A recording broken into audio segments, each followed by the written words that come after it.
Lampion-lampion merah bergantung di sepanjang jalan. Petasan meledak di langit malam.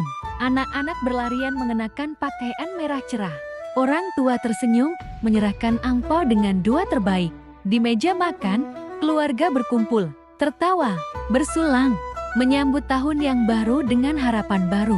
Di berbagai belahan dunia, perayaan ini dikenal sebagai Chinese New Year.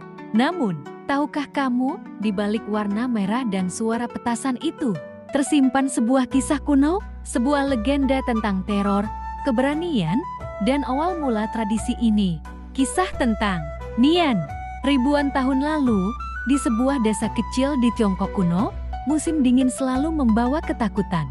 Salju turun perlahan, angin berdesir dingin, dan setiap menjelang akhir tahun, penduduk desa mulai berkemas. Bukan untuk merayakan, tapi untuk melarikan diri. Karena di malam terakhir setiap tahun, sesuatu akan datang. Seekor makhluk buas dari gunung dan lautan. Namanya Nian. Tubuhnya besar seperti banteng. Kepalanya menyerupai singa dengan taring tajam berkilat. Matanya menyala merah seperti bara api. Langkahnya mengguncang tanah. Raungannya memecah kesunyian malam. Setiap tahun, Nian turun ke desa. Ia merobek pintu-pintu rumah, menghancurkan ladang, memakan ternak, bahkan memangsa manusia. Dan karena itu, setiap akhir tahun, desa menjadi kosong. Namun suatu tahun, ketika penduduk bersiap pergi, datanglah seorang kakek tua misterius. Rambutnya putih, jubahnya sederhana, tatapannya tenang. Ia meminta izin untuk bermalam. Penduduk panik. Pergilah, malam ini Nian akan datang. Namun sang kakek tersenyum. Aku tidak takut, katanya pelan. Aku tahu bagaimana mengusirnya. Tak seorang pun percaya. Mereka tetap pergi meninggalkan desa. Dan malam itu, desa menjadi sunyi. Kabut turun perlahan. Dari kejauhan, terdengar suara langkah berat. Nian datang. Namun saat ia mendekati rumah tempat kakek itu tinggal, sesuatu yang aneh terjadi. Pintu rumah itu dipenuhi kertas merah. Api menyala terang di depan halaman. Cahaya memancar di tengah kegelapan. Tiba-tiba ledakan keras memecah udara. Bambu terbakar meledak beruntun. Nian terkejut. Ia mundur. Api menyala semakin terang. Warna merah menyilaukan matanya. Monster itu gemetar.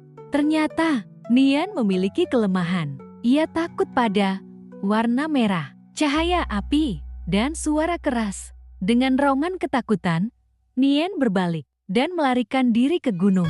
Malam itu, untuk pertama kalinya, desa selamat. Ketika penduduk kembali keesokan harinya, mereka terkejut.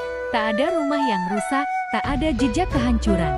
Hanya sisa-sisa bambu terbakar dan kertas merah di pintu-pintu rumah. Kakek misterius itu telah menghilang. Sebagian percaya ia adalah dewa yang menyamar. Sebagian lagi percaya ia hanyalah orang bijak.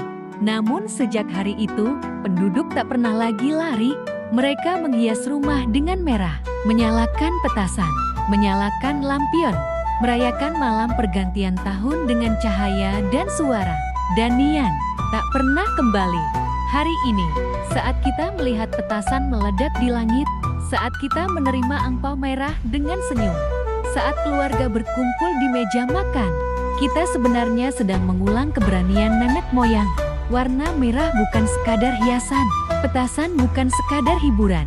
Itu adalah simbol bahwa ketakutan bisa dikalahkan, kegelapan bisa diusir, dan setiap akhir selalu membawa awal yang baru. Itulah sebabnya setiap tahun kita berkata, "Selamat Tahun Baru."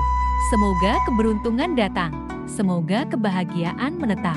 Karena jauh di masa lalu, manusia pernah menghadapi kegelapan. Dan mereka memilih untuk menyalakan cahaya. Mungkin Nian hanyalah legenda, namun pesan di baliknya nyata. Selama kita berani menghadapi ketakutan, selama kita menjaga harapan tetap menyala, tidak ada monster yang tak bisa diusir.